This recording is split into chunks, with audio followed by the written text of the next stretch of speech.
All right. Got a great one from Jesse. Jesse writes, Kevin, love your videos. Question on the new Ultra LX and X as far as handling and acceleration. How do they differ? Also, is the X seating too close to the bars without the adjustable seat that the LX has? Love your videos. Jesse, all right.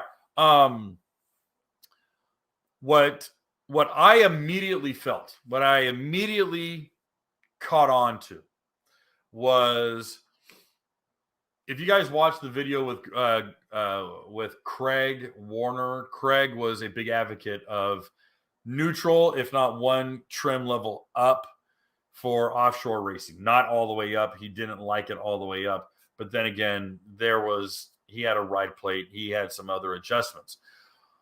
But if you are looking at cutting corners, if you're looking at long or sweeping turns or sharp S turns, this is where you will feel the deck extension, the Ultra deck. Same thing with the Fish Pro deck or the Explorer Pro deck. Is that in a corner, in a turn, you have here's your Watercraft. Here we go again. All right, I got this microphone right in my face. Sorry. Here we go. If you extend the surface, now it's not at the bottom of the hull, it's at the top of the hull. But when you're in a corner, you've now extended the bond rail. All right. And that bond rail extended surface now acts as a tail because there's no hull underneath it. So it can catch and it can resist.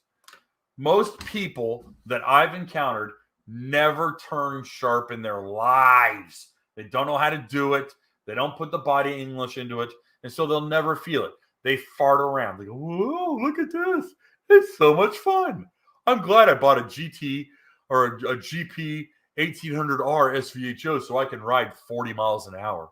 And I can go la, la, la, la, la, and listen to my music.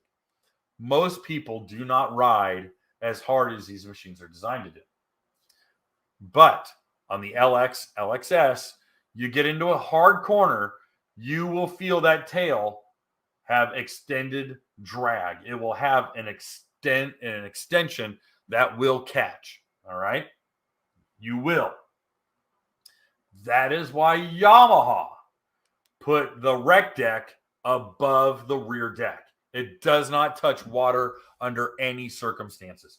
And it's tapered in. So even the bond rail, you get hard on a VX with a rec deck or a GP with a rec deck or a FX with a rec deck, your rec deck will never make contact with the water surface. It won't. Someone at Yamaha knew better. And I give all the credit in the world to the hull designers and the guys who designed the rec deck, because the rec deck is not touching the water. Now, I'm not worried about the water intrusion or anything like that. What I'm touching on is actual interference with the hull itself. It interferes with the hull's ability to corner and manage a sharp turn. And that is the difference. In regards to the seat, the X seat, the standard 310X seat, is pretty stinking flat. So you can slide back. Now, I'm 6'2" and 245 pounds. Nothing's going to stop me, all right? Those little lumpy, little goofy things very rarely stand in my way. I will sit on it like a hemorrhoid donut if I have to. But I did not encounter anything. I personally prefer the 310X because I want the flat seat. Flat seat allows me to move around, slide back, slide forward. That little whoop-de-doo bump is not stopping me. All right.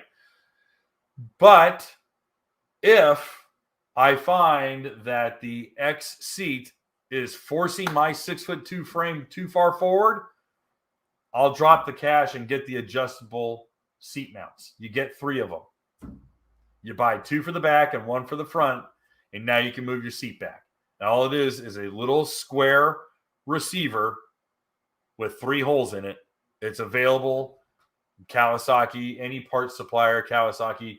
RivaRacing.com has the whole OE catalog. The Green Hulk Performance Store has the whole OE catalog, or you can go and buy it directly from Kawasaki. The people who keep going on to Facebook and going, where do I buy these parts? It's like, well, you can go to your dealer, but obviously you're terrified of your dealer.